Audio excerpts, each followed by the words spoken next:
Good morning class 8। Subject है आपका क्या? हिस्ट्री। ठीक है। और टॉपिक क्या है? टॉपिक है आपका लेसन 2। ठीक है, लेसन 2 है आज आपका। लेसन 2 आपका टॉपिक है। चलिए आज हम आपको लेसन 2 के बारे में एक्सप्लेन करते हैं। लेसन 2 आपका क्या है? From terrace to territory they company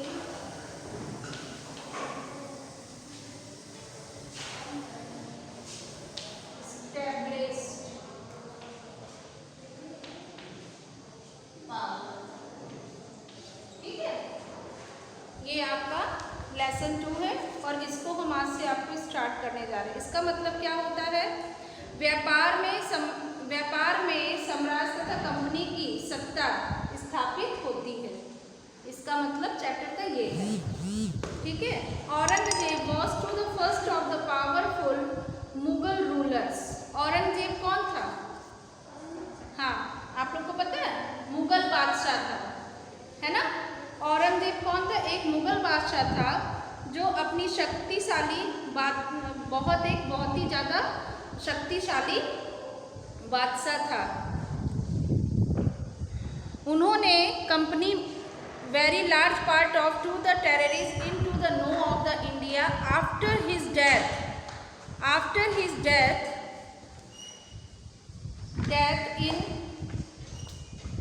in 707 many Mughal governors and the big jamidars began astronated into the another and the Isabelti religion, freedom from powerful religions, freedom energy of to the India.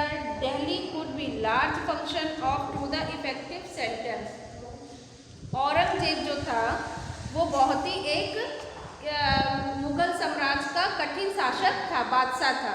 ठीक है। और फिर उसके बाद उसके बादशाह था, उन्होंने वर्तमान में बहुत बड़े हिस्से पर क्या किया था? अपना कब्जा जमा लिया था। बहुत बड़े हिस्से, स्टेबिलिटी में कब्जा जमा लिया था। Regionals in to the kingdom and to the part of India, जो 1707 में उनकी 1707 में औरंगजेब के लिए क्या स्थापित कर लिया था। और 1707 में उनकी मृत्यु के बाद बहुत सारे मुगल सूबेदार और बड़े बड़े जमींदार अपनी ताकत दिखाने लगे थे। ठीक है। औरंगजेब कब खत्म हुआ था? 1707 में उसकी मृत्यु हो गई थी। क्षेत्रीय रियासत कायम करने लगे थे। By the various part of India Delhi could to the large function is the effective centre. जैसे जैसे भागों में ताकतवर क्षत्रिय आने लगे, उसी तरह से इफेक्टिव सेंटर ये एक प्रभावी केंद्र शासक बन गए। By the second half to the 18th century, 18वीं शताब्दी में, second half to 18th century, 18वीं शताब्दी में new power of to the employing to the political horizon to British. Horizons का लिखा है उत्तरार्ध तक राजनीतिक क्षितिज पर अंग्रेजों के रूप में एक नई ताकत उभरने लगी। पहले ब्रिटिश सरकार ने अपनी ताकत अपनाई थी ना, तो अंग्रेजों ने क्या किया? एक नई ताकत को उभारने लगे। ठीक है। नेक्स्ट है, did you know to the British organisationally come to the terrorist in company by were related to the equal terrorist.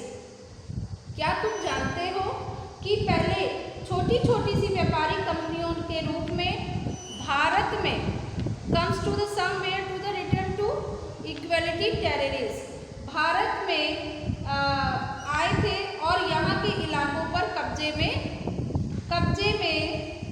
ज़्यादा दिलचस्पी नहीं रही। तो फिर next, how then did you come to the master in to the best employer? Company नहीं रही। एक दिन वे अपने विशाल साम्राज्य के स्वाभिमान में बैठे और विशाल साम्राज्य के स्वामी बन बैठे। In the chapter you will see to this to the come about. इस अध्याय में आपने देखा कि यह कैसे हुआ था। जब ब्रिटिश सरकार यहाँ पर आई तो उससे पहले किसका शासन चलता था? औरंगजेब का चलता था। जब वो खत्म हो गया तो उन्होंने पूरे अपने उसमें शासन चालू करना शुरू कर दिया कि मैं इसमें इस राज्य में शासन कर लूँ तो यहाँ की जमीन जायदाद जो भी है वो सब मेरी हो जाए। ठीक है, किसने किया था? ब्रिटिश सरकार ने किया था। नेक्स्ट है बादशाह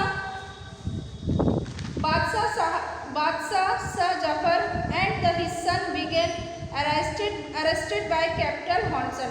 बादशाह शाहजहां जफर को और उसके बेटे को अरेस्ट कर लिया। किसने? कैप्टन हॉन्सन ने कर लिया। ठीक है।